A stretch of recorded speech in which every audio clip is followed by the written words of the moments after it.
Hey there, ladies and gentlemen. Today I'd like to introduce you to Kellie Coates. Kellie has agreed to be a part of my very first podcast. And she's got a great story to tell you. She's happily married to Jesse and have two beautiful children, a young son, 14-year-old Jackson, and an 11-year-old Taya. Kells has done quite a lot in her life. She grew up on acreage a long way from nowhere, out near Wee Waa, the capital, the cotton's capital city, or the capital city. Cotton capital of Australia. That's it. I actually looked it up, Kel, on looked it up on the internet, and I sort of checked out all the floods that have come and gone recently and all that. So I'm just sort of trying to familiarize myself with how far out you grew up. And for a number of those years, 12 in fact, you lived outside of those towns and you had a lot of space to move around in.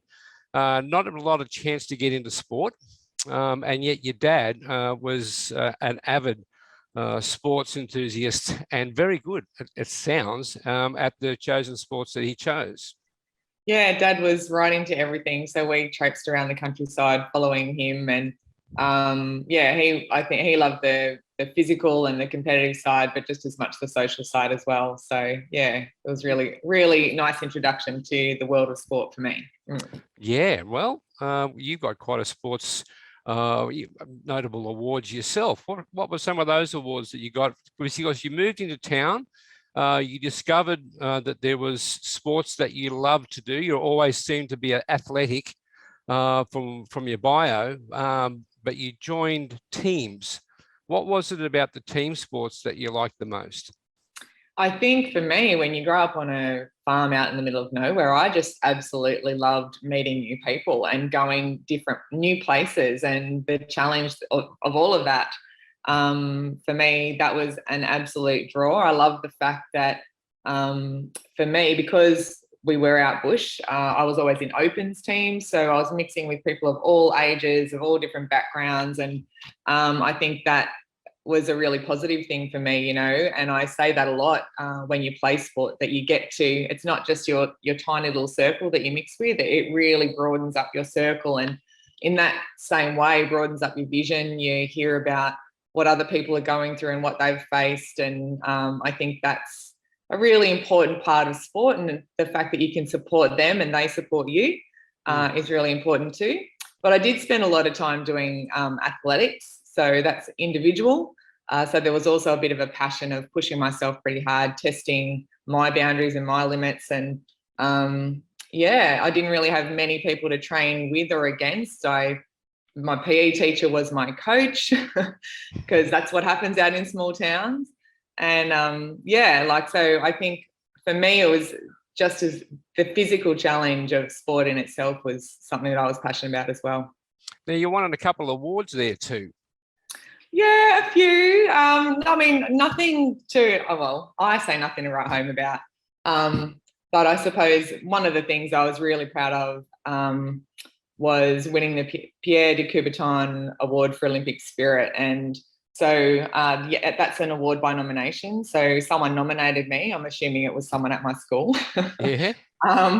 And there's only, there's not many of them given out yearly, like they give them out yearly, and they spread them and they send them to people who have been able to show Olympic spirit across and at, in representative levels across a wide variety of sports. And I suppose that for me was something that I was pretty proud of as a young person. How old were you then? I would have been 16, turning 17. Yeah. Okay, right. You said that there was an invitation to go to Canada? Yeah. And Western America? Yeah. So I was pretty consistent with my efforts, and this was for athletics. There was also a basketball one that was an option, but I sort of stuck with athletics at that time because I felt that's where my strength was. First year I was invited, and they only invited people who had been state level athletes, for a number of years. And anyway, so I couldn't afford to go. We grew up very humbly. My first home was on a bus parked beside a shed. By the time I'd been invited to that trip, though, you know, my dad had grown his, he actually went into agribusiness. So we, you know, it was great, but we didn't have the money to go. So I was actually pretty devastated to think that, geez, this might be a chance for me to travel and not be able to go and do it because of money. However, we contacted the organisation and they said if she can maintain her performance, we will consider offering it to her again next year. So I did, and I was offered again.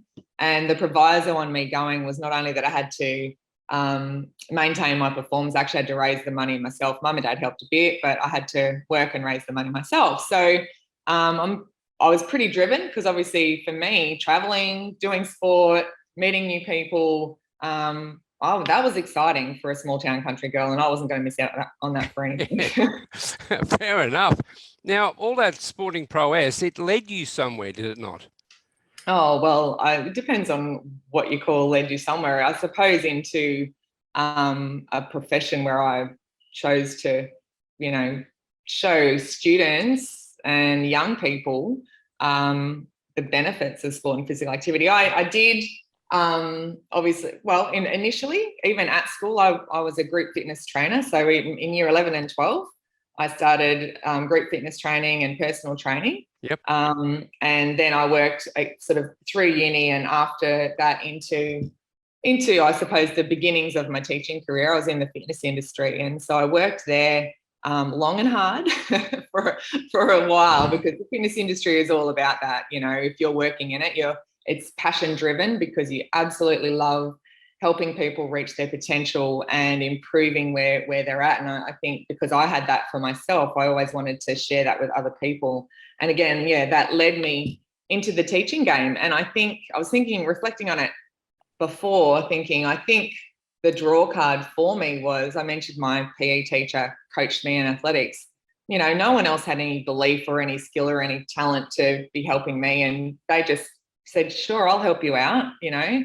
And for me, I love the fact that as a PE teacher, I could do that too for young people, and, you know, show them opportunities that they may not necessarily have, because a lot of kids go through life, and a lot of people, grown adults, have gone through their life and they haven't had experiences where they've been able to, you know, travel and push themselves and be in uncomfortable situations, because that's where real growth occurs, if you ask me. So, I think maybe, like, I wouldn't have been able to tell you that at the time, but I think upon reflection, that's probably what threw me into that profession. Right. And you've been in that profession for how long now? 23 years. Yeah. 23 years. And Still old when I say it like that. I mean, I guess there's been some ups and downs through that history of 23 years. Can you, in relation to what you just said a moment ago about, you know, you like the fact of helping people, is there anybody who stands out as a school teacher? Was there a particular person, student at school that you encouraged and helped to, you know, bring out the best in them? Is there any story that you'd like to share about that? You know, it's probably not the students that go off and do really well in the sport that really hit home, because I think for a lot of those students, they're the ones who are driven and they're probably on that path. So you just kind of nudge them along the way and help them and you know, send them in the right direction. The real plus, or the real satisfaction I found with teaching, was finding kids who had a natural talent but had no belief in themselves whatsoever, and encouraging them and teaching them and coaching them. And I found with the school that I was at for a very long time, there was a lot of basketball. For me, that was my passion, my sport. There was a lot of students who didn't really play basketball. They didn't know much about it. And so for me, I was recruiting kids and, you know, bringing people together in that way. And I think too, what I absolutely loved was coaching them and finding their strengths and helping them understand that that little strength that they have plays a big role in a team, and that no one can do it all by themselves. So for me, I could list off a number of names. I won't do that. But yeah, there's been a lot of kids who have been able to, what I really love is I'm getting feedback now. There's some of the kids that I coach who are going into, physiotherapy and that sort of world. And I think, their travel and their experiences that they've been through with sport have sort of sent them in those directions. Sports coaching, sports science, PE teachers, those, helping kids see that that's a possibility for them. I think that's really important. Because you're like any teacher would want that, that just to see the reward of that child breaking through those barriers to go on to do stuff that they thought perhaps at some stage was never possible. Yeah, definitely. And I love that for me, and I think a lot of people, who are involved in sport, it's such a great avenue for people to test their potential and, and learn that they can challenge themselves and that it's okay to fail because you can get back up and give it another try. And that's what I love about it. Yeah. Yeah. Now, just to change tactics for a minute or just to wind back to 2010, you had quite a significant event happened in your life, that being your back operation. Would you care to share about that, which takes us through to the big health picture that you'd like to talk to us about? Yeah. So it was, it started in 2010, I'll say, with the pregnancy of my daughter, my second child. I'd always had niggling back issues, and I was actually told at 16 I probably shouldn't run and jump anymore. I have what they call a pars defect, and the intensity at which I have pushed my body through my life had just exacerbated that. And I ruptured 2 discs in my spine, and that occurred while I was pregnant. And for 3 years, I sort of suffered through that, essentially. And it was to the point where I was getting sent home from school because I would turn up, I will have been in tears on my way to school, but typical Kellie, just push through. I'm okay, push all that stuff down because I've just got to do what I've got to do. And sent home from school, my mom and my husband were, I'll call it colluding in the background, but they were just really trying to help, trying to get me to go and seek help. And I suppose, when you suffer from chronic pain where you cannot sleep and it's, just constant, my mental health was really suffering, and I was in a pretty low place. Luckily enough, 3 surgeons later, I'd been to 2 others who said they couldn't help me. And the third surgeon was happy to give it a go. He did a different style of surgery. And anyway, so we opted for that. And it was, a big financial burden. And it's really hard to make a decision to invest in yourself, in your health like that, because, it takes you so long to earn that money.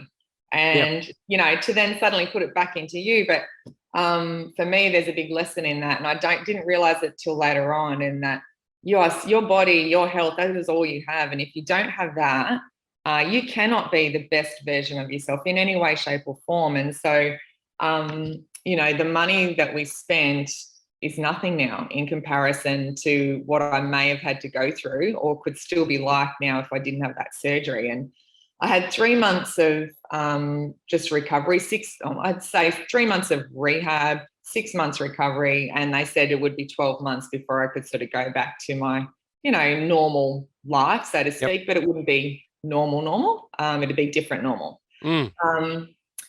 So that 3 months in particular was a really big eye-opener to me, because I stopped and had to actually focus on myself and focus on my own health, because I was really good at giving everyone else great advice on how to rehab and how to take care of themselves, but I wasn't very good at doing it myself. So I actually had to stop and do the right thing by myself.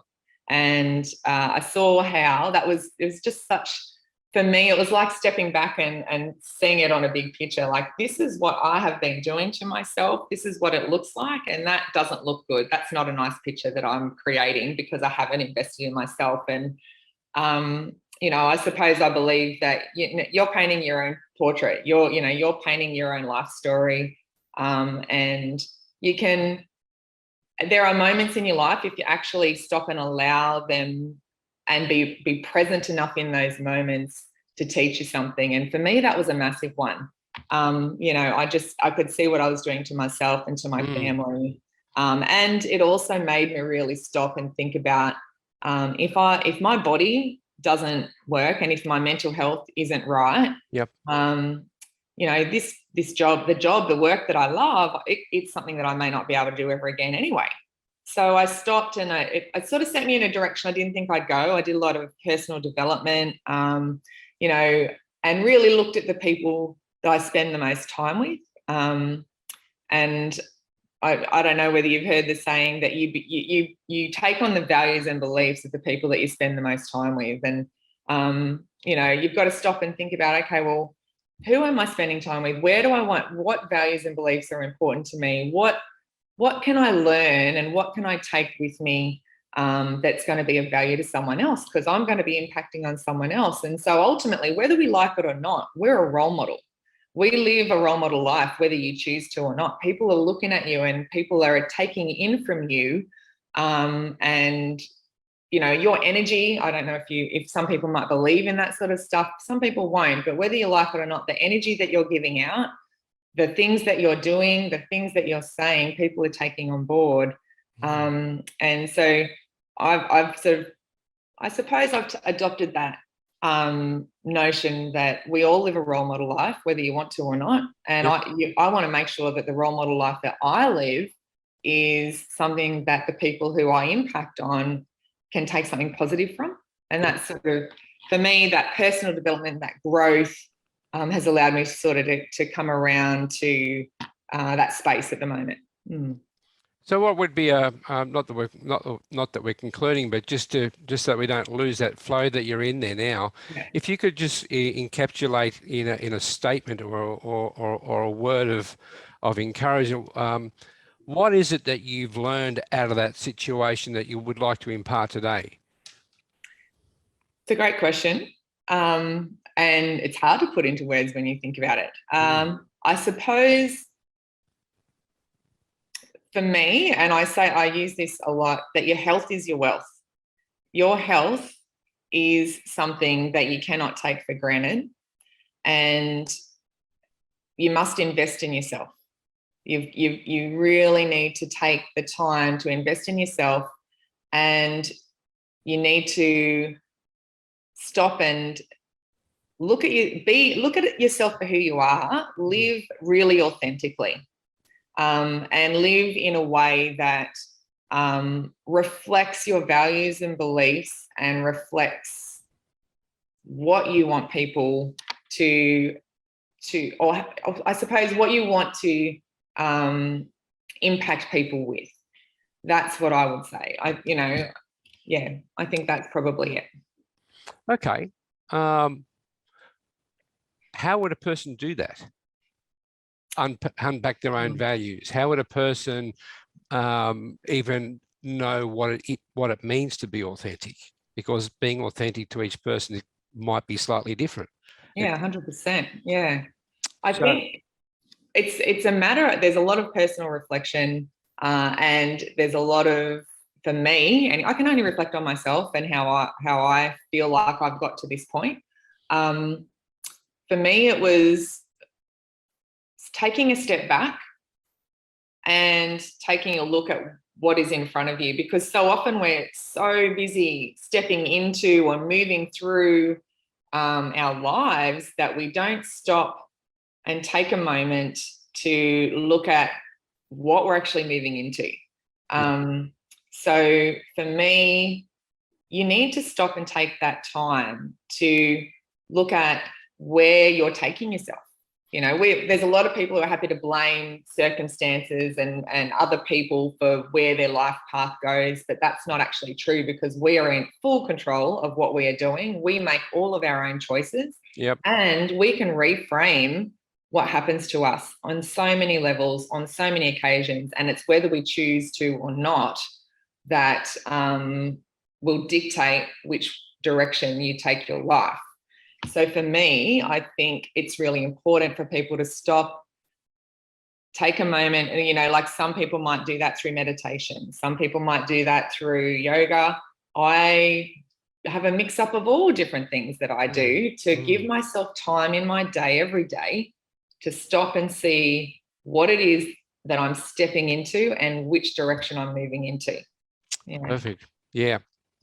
Great words of well, I'm not even going to say it's advice, but it's a good practical process that you're just putting forward there, to stop and to just pause and to think about possibly what you're thinking about.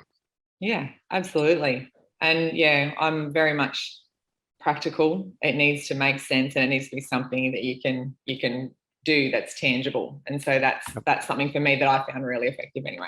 Probably a timely thought, at the beginning of January 22. And with COVID around, and it's probably even more vital that we take that time out to stop and assess where we're going, and are you being your real self, and all of that involved in that. Of course, there's a lot of that out there. So where's Kel now? What's 22 and into the future? You moving into a big picture health, because you've had plenty of practice with your own health in and out of that. So tell us about the big picture health. So big picture health is my little, I suppose, it was birthed not long after my daughter, I think. Having kids is something that totally has changed my world in such a positive way. And I won't say that, my life wouldn't be like what it is without them. It would be different. But I think for me, children are your mirror. Children literally throw up in your face what you should be working on. Yeah. And so that, in combination with, my back surgery, sort of got me to thinking about, we don't look at things in the big picture. So that it's been simmering away. Big picture health has been simmering away, I will say, deep down inside me, because I think I pushed it down for a really long time because I didn't back myself enough to actually go ahead and let it out, and I think a lot of people have some really amazing potential inside of them that they suppress because they're too scared to let it out. For me, I was comfortable. I was comfortable teaching. I was comfortable in my family life. We live in a great place. And so when you become comfortable, you choose comfort over discomfort.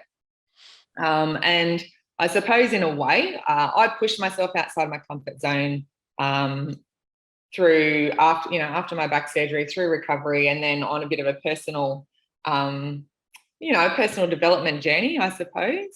Yep. And like I said, sort of work, have done things that I would never have done if I had just stayed comfortable.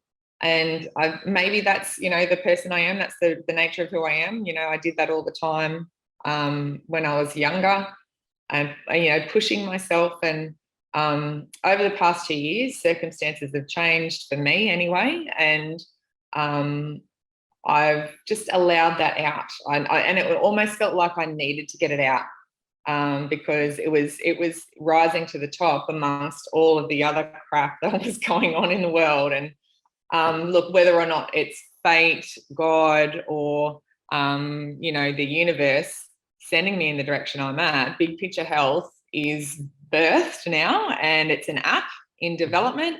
So I'm working on my first 6-week program. So if there is anyone out there who is interested in discovering practical, sensible ways that they can stop take a moment in their day, send themselves in the right direction, improve their health and well-being, reach out to me. I'm more than happy to chat, because we're just about to sort of go into go phase for that. And I'm excited because this journey that I've been on has really thrown me into a world of technology. COVID, all that sort of stuff has helped push me and push boundaries, so that I've been able to create Big Picture Health, the app, and the 6-week course. So we're on the socials. You can sort of check us out there, or check me out there as well.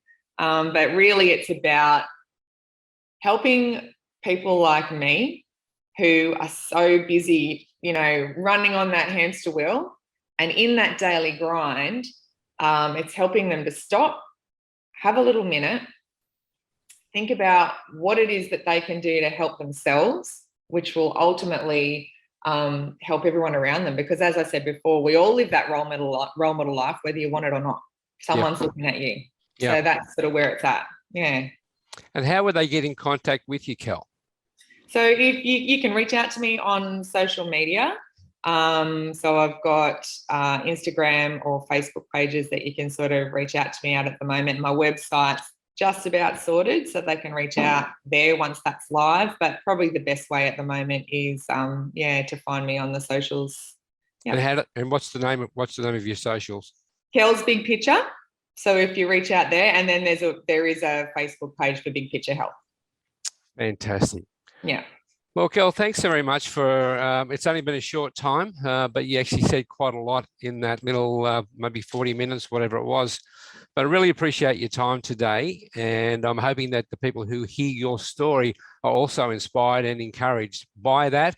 I hope that I would encourage people to get in contact with you to understand what that 6-week program might look like and how it might affect their lives to the better.